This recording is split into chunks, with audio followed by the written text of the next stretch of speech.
BSP के जनाधार का सवाल है। बीएसपी का जो जनाधार है वो कोई कम नहीं हो रहा है। मुझे तो लग रहा है ईवीएम में कुछ कराए और वो कराए बैलेट पेपर से चुनाव मालूम पड़ जाएगा कि उनके साथ कितना वोट है। और हमारे बैलेट पेपर से होता रहा तो तब तक तो हमारी पार्टी का हमेशा हर चुनाव में ग्राफ बढ़ा है।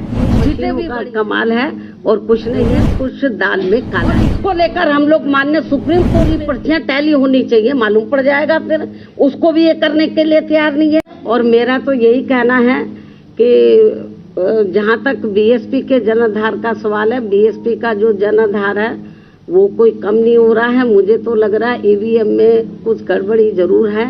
आशंकाएं किस्म किस्म की पैदा हैं। और नहीं तो मुख्य चुनाव आयोग और सेंटर की गवर्नमेंट सामने आए और वो कराए बैलेट पेपर से चुनाव, मालूम पड़ जाएगा कि उनके साथ कितना वोट है और हमारे साथ कितना है। आप लोगों को मैं ये बताना चाह रही हूँ, आप लोग मेरी बात की तरफ थोड़ा ध्यान दें कि जब से बीएसपी बनी है, 14 अप्रैल 1984 को बीएसपी का गठन किया गया था।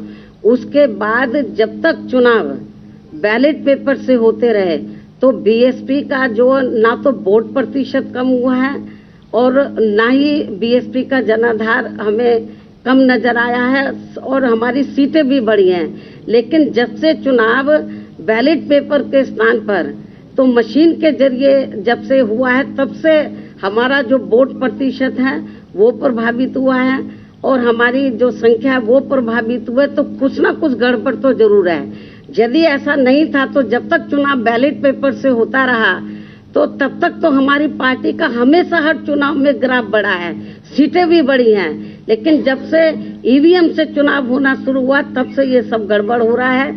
अब तो हमारे जनाधार पे भी असर पड़ा है। और लेकिन मुझे तो यही कहना है कि कभी कभी ये जो गड़बड़ जो भी लोग करा रहे हैं, लेकिन हो सकता है कि कभी ये गड़बड़ कराने वाले लोग, इनका सिस्टम ही ना फेल हो जाए। मतलब तो जो जिधर से भी ये लोग करा रहे हैं, तो मेरा तो अपने लोगों को यही कहना है कि आप लोग प्रयास करो, पार्टी के लोग प्रयास करें, लोगों को तैयार करें। आज नहीं तो कल ये जो जहां से ये सिस्टम शुरू हुआ, आपको मालूम है कि दुनिया के जिन देशों में पहले बैलेट पेपर से चुनाव होता था, जहां मशीन से शुरू हुआ, तो जब लगा इसमें धांधली हो रही तो वहां खत्म कर दिया, बैलेट पेपर से वहां चुनाव हो रहा है। तो इसलिए मैं आपको ये बताना चाह रही हूँ कि ये मशीनों का कमाल है और कुछ नहीं है। नहीं तो ये लोग ईवीएम की बजाय बैलेट पेपर से कराएं। तो आप रिकॉर्ड उठा के बीएसपी का देख लो, जब तक बैलेट पेपर से चुनाव होता रहा, हमारा हर चुनाव के अंदर हमारी पार्टी का जनाधार बढ़ा है और वोट का प्रतिशत बढ़ा है और सीटें बढ़ी हैं। और जब से ये मशीनें आई हैं तब से ये गड़बड़ हुआ है। जरूर कुछ दाल में काला है। और इसको लेकर हम लोग माननीय सुप्रीम कोर्ट में भी गए। ऐसा नहीं है हमारी पार्टी गई, और भी पार्टियां गई मतलब। लेकिन उसके बाद उन्होंने कहा कि हम पर्ची सिस्टम वो भी गड़बड़ है, बोलते 4-5 पर्ची निकाल लेंगे। ऐसा नहीं है, ये ठीक सिस्टम नहीं है।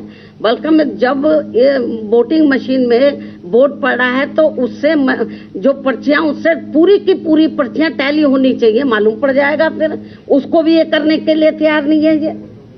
तो इसलिए ये जो आपने सवाल पूछा है ये केवल ईवीएम का कमाल है और कुछ नहीं।